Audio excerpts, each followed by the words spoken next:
الحمد لله رب العالمين والصلاة والسلام على رسوله سيدنا محمد وعلى آله وأصحابه أجمعين. أما بعد فأعوذ بالله من الشيطان الرجيم. بسم الله الرحمن الرحيم. لقد كان لكم في رسول الله أسوة حسنة. صدق الله مولانا العظيم. اللهم صل على سيدنا محمد وعلى آل سيدنا محمد وبارك وسلم. قابل احترام بزرگوں اور عزیز نوجوانوں، دعوت والی محنتگار نبی صفات نبی والوں کا بننا چاہیے. جو کار نبی کا انتخاب اللہ کرتا ہے ان لوگوں کو کرتا ہے جو انبیاء علیہ السلام کی صفات اپنے اندر رکھتے ہیں. ہر نبی ایک امت کے لیے اور ایک امت ہی بلکہ ایک فرد کے لیے اس کی ہدایت کا متمنی رہتا ہے. تو یہ ہمارا کام کا پرانا عملہ ہے اور ہم یہ کہتے ہیں کہ یہ کار نبوت ہے. تو کار نبوت ذکر نبوت سے وجود میں آتا ہے اور صفات نبوت سے وجود میں آتا ہے. یہی وجہ ہے کہ حضرت مولانا الیاس رحمۃ اللہ علیہ 19ویں صدی کے ایک ایسے عالم ہے جن پر اللہ تعالیٰ نے دعوت کی مبارک محنت کو کھولا ہے. حالانکہ اس زمانے میں علم کے سمندر جیسے علماء موجود تھے. حضرت مولانا اشرف علی تھانوی رحمۃ اللہ علیہ، حضرت مولانا منظور نعمانی رحمۃ اللہ علیہ، حضرت مولانا حسین احمد رحمۃ اللہ علیہ، حضرت مولانا علی میاں ندوی رحمۃ اللہ علیہ. یہ وہ علماء کی جماعت ہے جو عرب اور عجم میں علم کے علموں کا سکہ چلا کرتا تھا. لیکن کیا بات ہے کہ 40 کلو وزن والے عالم پر اللہ نے اس کام کو کھولا ہے. تو اس کام کے لیے جس ذات کو اللہ قبول کرتا ہے وہ نمونہ ہوتی ہے، وہ نبیوں کی ذات ہوتی ہے. نبی نمونہ ہوتا ہے اخلاق میں، کردار میں، صفات میں اور حسن اور جمال میں. ہر چیز میں نبی نمونہ ہوتا ہے. اللہ تعالیٰ نے اس کام کے نبیوں کے وارثین کو علماء کو بنایا ہے اور ان علماء پر اللہ تعالیٰ یہ کام کا انشاء کرتے ہیں جو فکر نبی سے لگ جاتے ہیں. ایک امتی کا اس کے دل میں درد اور فکر ہوتا ہے. اسی لیے اس زمانے میں علم کے جیسے سمندر بننے والے علماء حضرات، لیکن اللہ تعالیٰ نے 40 کلو وزن والے عالم جس کی زبان میں نبوت ہے، جو صحیح بول نہیں سکتے ہیں، ایسا کام ہوتا ہے. وجہ اس کی علی ندوی رحمۃ اللہ علیہ نے یہ لکھا ہے کہ 27 سال تک وہ ایک عالم امت کے ذہن میں رات کے اندھیرے میں ایسا تڑپ تڑپ کے رویا کرتا تھا جیسا کوئی باپ اپنے جوان بیٹے کو دفن کر کے آگے روتا ہے. اس انداز سے ان کا رونا اور بلبلانا تھا اور امت کے لیے بولنا تھا. تو اللہ نے رحم کھا کر اس کام کا احترام اس نے فرمایا ہے. آپ ہمارے بڑے ہیں، آپ حضرات برسوں سے کام کر رہے ہیں. حضرت مولانا یونس رحمۃ اللہ علیہ کے زمانے میں یہ ہمارے سے جو نظام الدین کا مشورہ ہوتا، اس کے بعد صوبے کا مشورہ ہوتا، اس کے بعد ضلع کو جوڑا جاتا اور یہ جتنے امر ابھی پیش کیے گئے ہیں یہ سارے امر پورے کے سامنے آتے اور پورے سے ہم لوگ لا کر ضلع کے سامنے رکھتے. ضلع والے تعلقے سینٹر حلقہ اور مسجد پر جماعت تک پہنچا دیتے اور ایک سلسلہ اس زمانے میں صفات کی بات کا ہوتا. سب سے بڑی کمی یہ ہے کہ کام کرنے والوں میں چاہے میں ہو آپ ہو، صفات کی سب سے بڑی کمی ہے۔ منتخب احادیث میں حضرت نے یہ حدیث لکھی ہے، بخاری کے حوالے سے لکھی ہے، اور یہ فرمایا ہے کہ دو بھوکے بھیڑیے اگر کسی بکری کے ریوڑ میں چھوڑ دیا جائے وہ اتنا نقصان نہیں پہنچاتے ہیں جتنا بڑے بننے کی تمنا دین کو نقصان پہنچاتے ہیں۔ آج یہ مسجد والی جماعت کے دل کا پھٹ جانا، آپس کی ٹھیلی میری کرنا اور امت کو نبھانے کا مزاج جو ہمارے اندر سے نکل جا رہا ہے، پیارے نبی آقا احمد صلی اللہ علیہ وسلم اس کے بارے میں اللہ نے کہا کہ لقد کان لکم فی رسول اللہ اسوۃ حسنہ، کہ تمہارے لیے میرا نبی بہترین نمونہ ہے۔ وہ نبی تو عالم ہے، ایک امتی کا درد رکھنے والا حضرت وحشی بن حرب جس نے اللہ کے نبی کے چچا جان حمزہ رضی اللہ عنہ کو بے دردگی سے شہید کیا ہے، جس کے لاش کے 18 ٹکڑے کیے گئے ہیں۔ حمزہ رضی اللہ عنہ کے احد کے میدان میں اس نے دل نکالا، لاش کے 18 ٹکڑے کیے اور پھر ہندا کو بلایا تو ہندا اپنے گھوڑے میں سوار ہو کر لاش پر گھوڑا دوڑا دوڑا کر لاش کو مسلا ریت اور جس میں حمزہ رضی اللہ عنہ ایک ہو کر ہو گئے تھے۔ سمجھ نہیں آتا تھا گیا حمزہ یہ لاش ہے، لیکن اس کی ہدایت کے متولی ہمارے نبی آقا احمد صلی اللہ علیہ وسلم بار بار اس کو خط دے رہے ہیں، بار بار اس کو ایمان کی دعوت دے رہے ہیں۔ میں یہ اخلاق نبی پیش کرنا چاہ رہا ہوں تاکہ ہر مسجد والی جماعت اپنے اخلاق کو بلند رکھے، ورنہ 30 سال سے وہ مسجد والی جماعت میں بیٹھتا ہے، 30 ساتھی ہے، 31واں پیدا نہیں کر سکا۔ کیا وجہ ہے کہ یہ ساتھی آگے نہیں بڑھ سکتا؟ ان کے دلوں کا ٹوٹ جانا، ان کے آپس کے بدگمانی کرنا اور ان کے غیبتوں کے انبار ممبر و محراب کے درمیان کرنا، جس سے امت میں انتشار پیدا ہوتا ہے۔ آج امت کو سمیٹنے کی ضرورت ہے۔ ہمارے بڑوں کی اطاعت ہو، بڑوں کی عظمت ہو، بڑوں کی قربانی، تو ہم دیکھ کر ان کی عزت و احترام کو پر چار چاند لگائے۔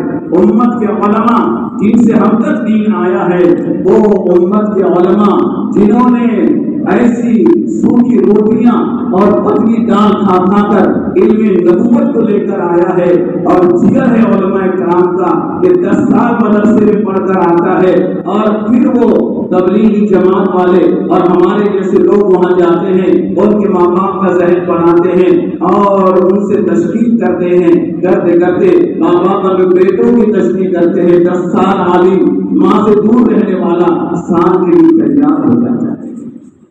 ابھی ایک تشکیل کیا ہم نے ایک اپنے تعلقے کے اندر، جو ان کے بابا جان کہنے لگے کہ میرا بیٹا 10 سال سے پڑھ کے آیا ہے، عالم بنا، ابتدا کیا اور یہ کیا، اب وہ گھر میں آیا ہے، اب اس کا نکاح کرنا ہے، مولانا مجھے شرم آتی ہے اس کی تشکیل کرتے۔ کیا میں کیسے اس کو کہوں کہ بیٹا 10 سال سے دور تھا، اب 1 سال جانا ہے؟ تو اندر سے وہ سن رہا تھا، وہ اپنی ماں کی بات اندر سے کہنے لگا کہ مولانا کہہ دو ابا جان کو میں سال کے لیے جانے کو چلے گا۔ یہ میں علماء کی وہ بتلا رہا ہوں کہ جس کے دل میں علم نبوت کی چنگاری آ جاتی ہے، درد امت کو لے کر وہ رونے والا بنتا ہے، درد ٹھوکرے کھانے والا بنتا ہے۔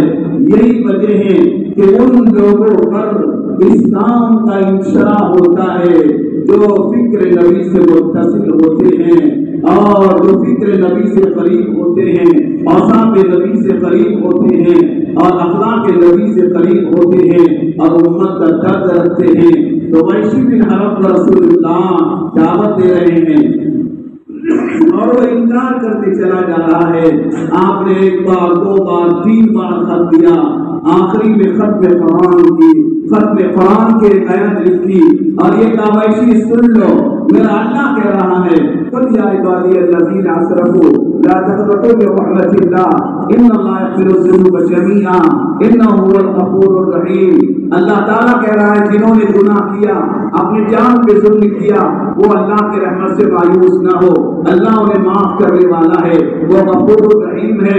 وانیبوا الی ربکم واسلموا من قبل ان یاتیکم العذاب ثم لا تنصرون۔ یہ آیت اللہ کے رسول نے لکھی، ویشی بن حرب کو خط میں لکھی۔ کیا اخلاق نبی ہے؟ چچا کے قاتل کے ساتھ یہ سلوک کیا جا رہا ہے۔ میری مسجد والی جماعت میں اگر کسی سے یہ بنتی ہے، بات چیت بند کر دیتا ہے۔ یہ امت کے نبھانے کا وچار ہے۔ امت کو تو آنکھوں پہ رکھنا ہوگا، امت کو گری پڑی اسے سہارا دینا ہوگا۔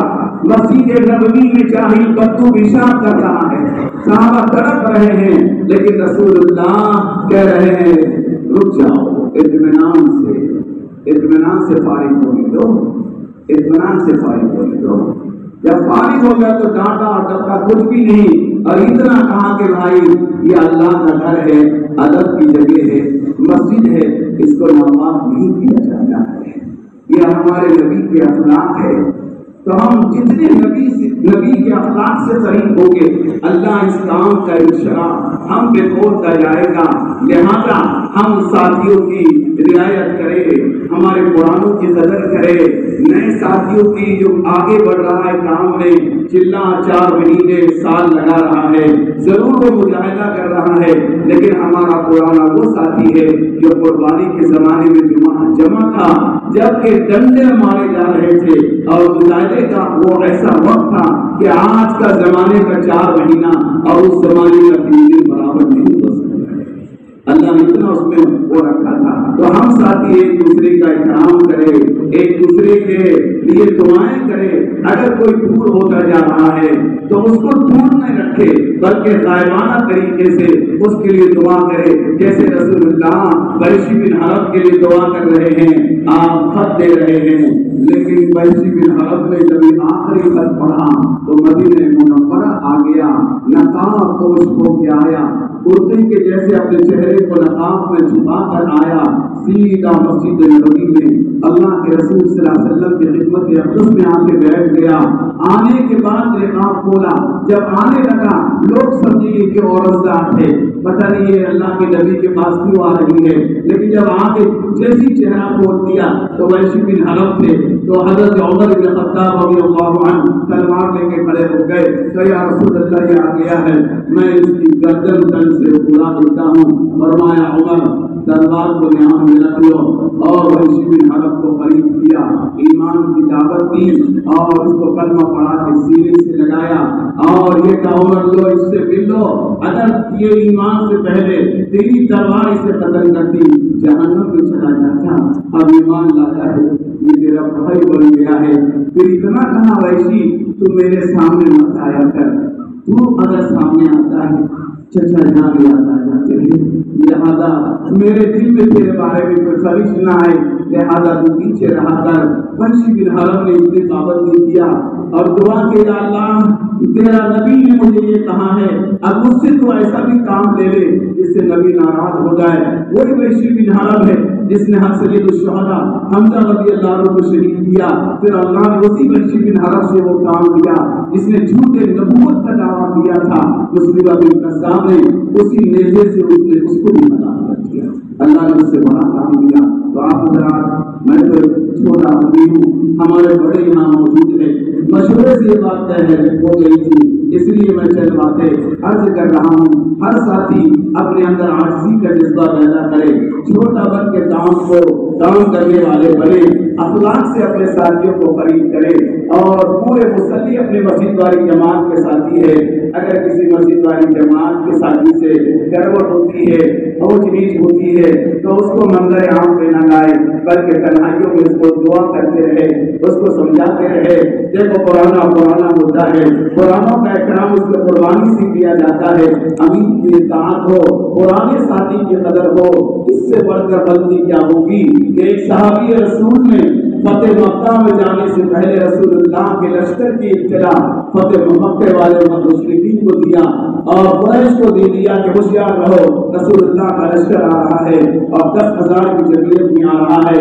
اللہ کے پیارے نبی کو اللہ نے اطلاع پہنچا دی اور اللہ کے رسول نے حضرت علی رضی اللہ عنہ کو اور ایک صحابی کو بھیجا، ایک عورت جا رہی ہے، اس کے پاس یہ خط موجود ہے اور وہ سر کے بالوں کی چوٹی میں ہے، جاؤ اس سے خط لے لو۔ حضرت علی اور صحابی پہنچے، اس کو پکڑ لیا اور کہا خط نکال لو جو تمہارے پاس خط دیا گیا ہے۔ اس نے کہا میرے پاس خط نہیں ہے۔ اس عورت نے انکار کر دیا۔ حیات الصحابہ میں یہ واقعہ موجود ہے۔ حضرت جی مولانا صاحب دعوت برکاتہ عالیہ ہر قرآن کی چھوڑ میں یہ واقعہ بیان کرتے ہیں۔ وہ انکار کرتے رہی۔ حضرت علی نے کہا نکال لو ورنہ تمہیں بہانہ کیا جائے گا، تو اس نے اپنی چوری سے اس خط نکالا اور وہ خط علی رضی اللہ عنہ کے ہاتھ میں دیا اور خط رسول اللہ کے پاس آ گیا۔ صحابی رسول نے وہ خط لکھا ہے، سب صحابہ مشورہ کرنے لگے، یہ صحابی نے لکھا، راز فاش کر دیا ہمارے رسول اللہ کا کہ مکے میں ہم داخل ہونے والے ہیں۔ صاحب مشورہ ہوا، عمر بن خطاب رضی اللہ عنہ نے کہا کہ یہ ایسا جرم نہیں کہ یہ قتل کر دیا جائے۔ رسول اللہ صلی اللہ علیہ وسلم نے ان کو بلایا، وہ بوڑھے صحابی کہ یہ کیا ہے؟ کہ میرے پیچھے بیوی وہاں ہے، میں ان کو اطلاع کرنا چاہ رہا تھا کہ ذرا آپ سمجھ کے رہو، رسول اللہ کا لشکر آ رہا ہے۔ حضور نے کہا تم نے تو راز فاش کیا، اور صحابہ کرام نے تلوار نکالی، تلوار نکال کے آگے بڑھے تو حضور نے کہا رک جاؤ، یہ بدری ہے، اس کے اگلے پچھلے سب معاف کر دیے گئے۔ بڑوں کی غلطیوں کو نظر انداز کرنا، ان کے قربانی کو یاد رکھنا اور چھوٹوں کو آگے بڑھانا، تو یہ اللہ کرے مجھے بھی یہ کام کرنے کی اللہ توفیق عطا فرمائے۔ اسی طریقے سے اس زمانے میں ہمارے عصری جو بھی اسٹوڈنٹس حضرات ہیں، طلبا ہیں، ان کی بہت فکر کی ضرورت ہے۔ یہ نوجوان اپنا مستقبل کا داعی ہے۔ باہر کیا ہو رہا ہے، باہر کتنی گندگی ہے۔ جی ایک جوان کو ہمارے ساتھی نے بہت سمجھایا، نیٹ کی گندگی میں مبتلا ہو گیا اور زندگی کو بیمار کیا۔ تو ساتھی کے سمجھاتے رہے، وہ روتا رہا اور آخر میں کہا یہ 1 لاکھ کا موبائل میرے باپ نے مجھے دیا، بڑے کامیاب ہے۔ پھر میں اب جماعت میں آیا ہوں تو میرا باپ یہ کہہ رہا ہے کہ مدرسی بنے گا، تو میرے باپ کے لیے دعا کریں کہ وہ موبائل نوجوانوں کو نہ دلائے۔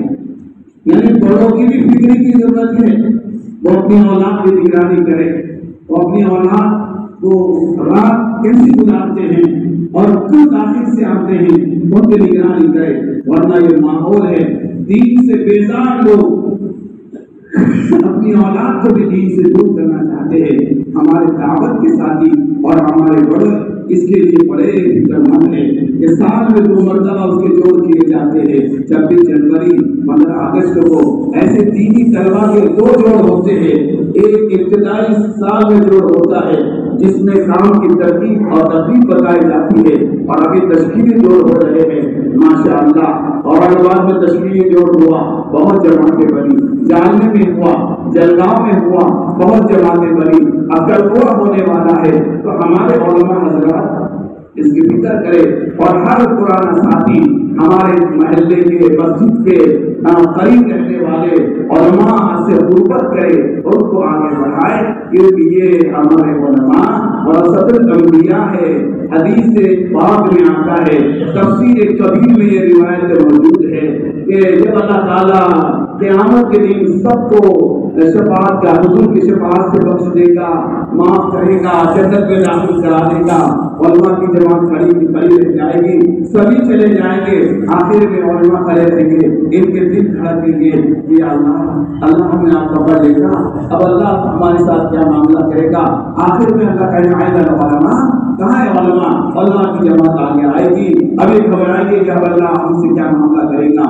اللہ کہے گا میں نے تمہیں علم نبوت اس لیے دیا تھا کہ تم کو معاف کر دو، جاؤ تم سب آزاد ہیں، جنت میں داخل ہو جاؤ۔ تو میرے دوست بزرگوں، ہمیں علماء کی بھی فکر کرنا ہے، طلبا کی بھی فکر کرنا ہے، اور اس کام کے اندر اپنے صفات کو بھی بنانا ہے۔ قرآن کریم میں ہے وَمَنْ أَحْسَنُ قَوْلًا مِّمَّنْ دَعَا إِلَى اللَّهِ وَعَمِلَ صَالِحًا وَقَالَ إِنَّنِي مِنَ الْمُسْلِمِينَ۔ اس سے بہتر کس کی بات ہوگی جو لوگوں کو اللہ کی طرف بلا رہا ہو، خود نیک عمل کر رہا ہو، خود تسبیحات کر رہا ہو، خود تہجد کا اہتمام کر رہا ہو، خود کے لمبے لمبے سجدے ہو رہے ہو، اور خود اکرام مسلم کے عمل کر رہا ہو، اخلاق حسنہ میں آگے بڑھ رہا ہو، پھر اللہ نے پیارے نبی کو فرمایا فَتَعَجَّبْ بِهِ نَافِلَةً لَكَ عَسَىٰ أَن يَبْعَثَكَ رَبُّكَ مَقَامًا مَحْمُودًا۔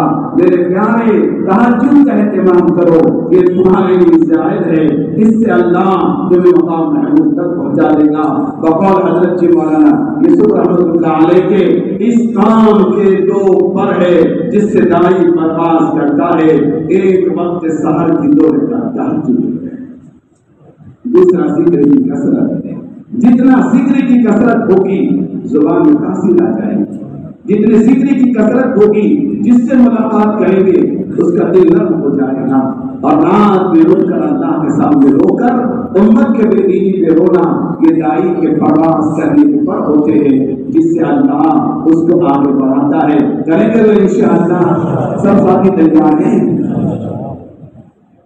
اور ہمارے ایک طبقہ معذورین کا ہے ماشاءاللہ۔ حضرت جی نامت برکاتہم نے تو بھوپال تک اورنگ آباد کے معذورین کے مترجمین کو بلایا کہ یہ ترجمہ کریں گے، تو معذورین کے ذمہ دار احباب بھی اپنے فکروں کو بڑھائے اور جو ترجمان کو بڑھائے، تاکہ ترجمے کرنے والے جہاں کے تقاضے ہیں، ہمارے صوبے کے بڑے ہم سے تقاضا کرتے ہیں، نظام الدین والے ہم سے تقاضا کرتے ہیں۔ ایک بڑی پیاری بات یاد آئی ہے، مدینہ منورہ کے امام ابھی موجود ہے حضرت الحسینی عبدالرحمن الحسینی دامت برکاتہم العالیہ، آج سے تقریباً 20 سال پہلے ایک معذور ان کی جماعت ان سے ملاقات کرائی گئی، تو سب سے زیادہ متاثر وہ معذور کی جماعت سے ہوئے تھے، جو مترجم ان سے یہ کہہ رہا تھا حضرت یہ اشاروں میں دعوت کا کام کرتے ہیں، حضور کے طائف کا واقعہ بیان کرتے ہیں، تو آج حسین کی دامت برکاتہم عالیہ رونے لگے،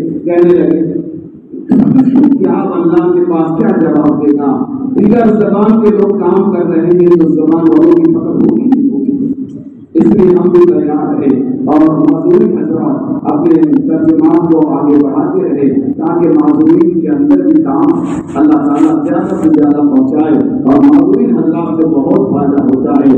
اللہ تعالیٰ مجھے بھی آپ حضرات کو بھی یہ صفات بڑا مجھے توفیق عطا فرمائے۔ جہاں کا مسئلہ ہے، پہچان کا مسئلہ ہے، ختم نبوت اپنے ایمان کا مسئلہ ہے۔